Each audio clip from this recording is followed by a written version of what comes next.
In today's video, we're going to take a look at 10 things to know about Cedar City real estate in 2025 to help you understand this town, how things work here, and if it is the right place for you to move to. My name is Elizabeth Prisbrey. I'm a Stratum Real Estate Group. If you are looking to buy or sell here in Cedar City or really anywhere in Southern Utah, I would love to help you out with that. Please feel free to call, text, or email anytime, and that contact information is down below in the description. Now, the population in Cedar City is almost to 43,000 people. Of course, that is based on an estimate from the 2020 census. It is showing us growing at about 3.6% rate each year. So our city is growing. We have a lot of building currently going on here. Our inventory continues to go up. We're right around a 4-month supply now in Cedar City. This hasn't happened for years. And of that 4-month supply, about 34% of that is new construction homes. So our builders are stepping up. They are building those homes so that we have the inventory ready when those rates drop. Now, with that in mind, I feel it's important that you know some of the quirks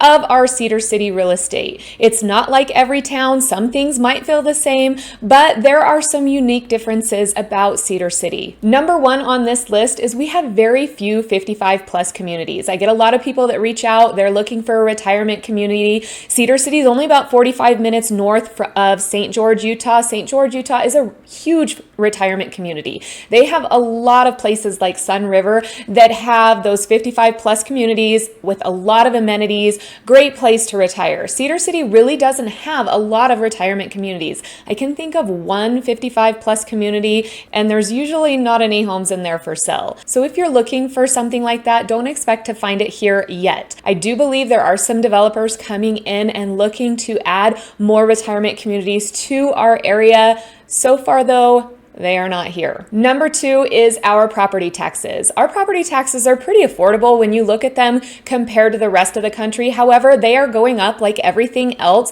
If you've been living in Cedar City for a long time, you've seen them increase considerably. One of the great things that Iron County does, though, is that if it is your primary residence, you can actually submit for a 45% discount on your property taxes. Now, those property taxes are assessed yearly. In January, they will assess the value of your home, and they do that for the entire area, and then those are billed out in November. You can check the rate against your property value to kind of determine what those property taxes are on the Iron County website if you are concerned about that. Of course, if you work with a great escrow officer, as I do, they can also help us figure out what those property taxes are going to be for you when you purchase a home. All right, number three, I want to talk about HOAs and CC&Rs. We've talked about this a little bit in different videos. You might hear it here and there, but HOA is a homeowners association. That's the governing body that enforces CC&Rs. CC&Rs are your covenants, conditions, and restrictions. Those are the rules that kind of regulate the subdivision or the neighborhood. What's unique about Cedar City and what surprised me when I moved here is you can have a subdivision with CC&Rs that does not have an HOA. So it gets you wondering, how are these CC&Rs enforced if we do not have an HOA or a governing body to enforce them? One of those unique, weird loopholes here that is kind of interesting. I still don't quite understand what the purpose is behind it, but just be aware that when you come and you say, hey, I want a home not in an HOA, there's a pretty good chance you're still going to get a home with CC&Rs on it. And I will say that a lot of the newer neighborhoods here are starting to add an HOA. Now, of course, the fees on the HOA is going to vary depending on the amenities that are offered. If you have a neighborhood that has pickleball courts and a playground and a pavilion, then of course the HOA fee might be a little bit higher, or maybe that neighborhood covers your exterior liability insurance and your water, sewer, trash. So definitely look at the offset and see what is being covered within that HOA. But again, it's important to note the difference between an HOA and CC&Rs, and also to recognize that a lot of neighborhoods will still have CC&Rs. Now, of course, we will still have a few neighborhoods that don't have either of those, but we have to search for them. Now, you'll get these CC&Rs during your due diligence time period. When you are looking through them, if animal rights are important to you, make sure you're checking those. If you want to have chickens, you'll want to check and make sure that your CC&Rs allow you to have chickens. Or if you're purchasing the property to have as a short-term rental, that neighborhood may not allow short-term rentals. So it's really important to dive into those CC&Rs, make sure you read them thoroughly, make sure that you can abide by the regulations that are in them. All right, number four is zoning. This is a frustrating one for me. If you've watched me enough, you know that I have frustrations with the zoning here. I absolutely love Cedar City. I love, love, love living here. I really only have two big cons for me. One is the wind. I have long hair. The wind can bother me sometimes, but it's not enough to make me want to leave this beautiful town. The second one is zoning. It is sporadic here. Sometimes it feels like there's no rhyme or reason. We are starting to get a few more master plan communities that make it not feel like things are so sporadic. However, you might see a cluster of 3M zoning, which is multiple unit housing, next to commercial zoning, next to single family homes, right within a small area of town, and wonder, how does this even make sense? So I just wanted to touch on that to make sure you're aware. Our town often feels very sporadic. So one of the benefits of purchasing a resale home or a home in an established neighborhood is that you already know what is around you. And so it's easy to see if you are happy with your surroundings. If you purchase a new construction home, yes, the home is new. It's wonderful. It has all the latest amenities. However, you may not always know what is going to be developed around you. This is another thing you're going to want to dive into in your due diligence, is checking the zoning around you, making sure that it is something that you are okay with. And with that being said, that zoning can change at any time. So I will never promise you that you are going to keep that view forever, because there's a good chance that something will be rezoned or something will be built. So take that into consideration when you are purchasing in a new area. That leads me to number 5. We have a crazy amount of townhomes in Cedar City. They're everywhere.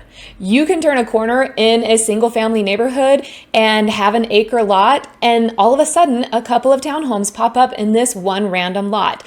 That's what I mean about the sporadic zoning. We have a lot of townhomes. Now, I think there's a few reasons for this. We are a college town, so of course we have a lot of students coming in. They need housing. We also need affordable housing here. We've all seen the market shoot up. Our prices here in Cedar City doubled in the last 5 or 6 years, so we do need that affordable housing. But don't be shocked when you come into town and realize that we probably have more townhomes than we do single family homes. Now, number 6, I want to talk a little bit about land. I have a lot of people that reach out to me looking to purchase land. So I just want to know a few things about it. If you would like more land, more acreage, an acre plus, you're going to probably have more luck in Enoch or on the north end of Cedar City, where it's a little bit more rural. And to be honest, if you go more north of the city, the land's probably going to be a little bit more affordable. Of course, that's now in 2025. Things could change depending upon when you see this. But if you are looking for more acreage, you'll have more opportunity for that on the north end of Cedar City or out towards Enoch. When you are considering land, there's 2 different types you want to consider. You want to consider an already developed lot, meaning all of the utilities have been stubbed to the lot or are nearby. So that's your power, water, gas, sewer. Those are the lots that a developer has come in, they've brought it to the lot. Those are going to be at a higher price point. And that is because a developer has already paid to bring all of that stuff in, so it is offset to you as the buyer. Now, if you don't want to pay that cost, of course you can buy raw land. That raw land is at a much lower price point. But then you are working to get water and get power and probably get septic if sewer isn't anywhere nearby. So you kind of want to weigh the pros and cons. If you want a lot more land and you want to be more rural, then of course raw land might make sense to you. Just know that there are going to be a lot of added costs to that. The largest one likely being water, which brings me to number 7. Water is a hot commodity here in southern Utah. We are a desert. We may be a high desert where we get 4 seasons, but we are still a desert. So water is a large concern here. The Iron County Water Conservancy, our local government, are thinking about water all the time, finding ways to create larger basins and get more of that water back into the ground so that we have it. And if you're a developer, that water actually impacts our development. The city requires developers to bring water rights to the city if they are going to develop a new subdivision. Typically, if you're within Cedar City's limits, then you are on city water and you are paying your water bill there. If you're more rural, there's a good chance you're on a well and you have water rights. Which leads me to number 8, regarding water rights. If you've never heard of water rights, this will be new for you. It's quite confusing and a lot more goes into it, but I will give you a few brief basics. What you need to know about water here is that all of the water is owned by the state. However, you can purchase water rights, which is the right to use that water. So if you buy raw land or you have raw land and it doesn't have water on it, you will need to purchase water rights before you can actually drill a well and use that water. When you are purchasing those water rights, there are a few things you want to consider. You want to make sure it's in the correct basin for you to pull from. You want to make sure that that water is in good standing, because a lot of the times there's a use it or lose it rule. So if it hasn't been used for 7 years, then there is a good chance that that water right has been lost. Now, recently, because of the conservancy plan that they are doing with water, some of those water rights are going to start being taken away. So when you are purchasing water, you want to make sure that you're looking for a water right that has a priority date prior to July 1934. Now, this is very, very brief on water rights. There is a lot more to it, but it lets you know enough to take it seriously and really dive in when you are looking to purchase water. Now, number 9 is the utilities that you will get through the city. Typically the water, sewer, trash, that's all with the municipality. That will be paid to the city, of course, if you're within the city limits. Power is through Rocky Mountain Power. And then our gas was recently with Dominion Energy that has now switched to Enbridge. Of course, internet, there's several different providers for internet. Depending on where you are located, you'll want to find the one that provides the best service in your area.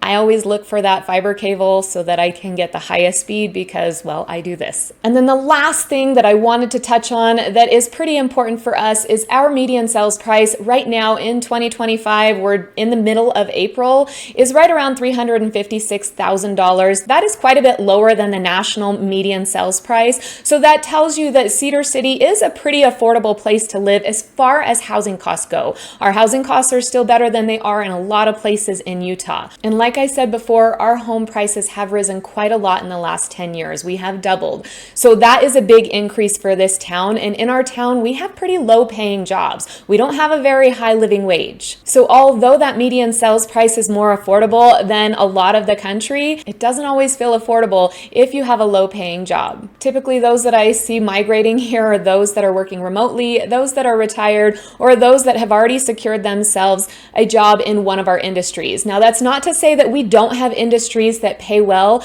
If you've seen in some of my other videos, we have BZI Steel here, we have Ampec here, we have the iron mines, we have an inland port that will be coming soon. So there are a lot of manufacturing jobs that are currently here. We also have a lot of jobs in hospitality because we are a tourism area. So just keep that in mind if you are thinking of making a move to Cedar City. Now, of course, if you are, remember, my name is Elizabeth Prisbrey. I'm with Stratum Real Estate Group. I really would love to help you make a move here. So please, please, please do not hesitate to reach out. I promise you I will respond.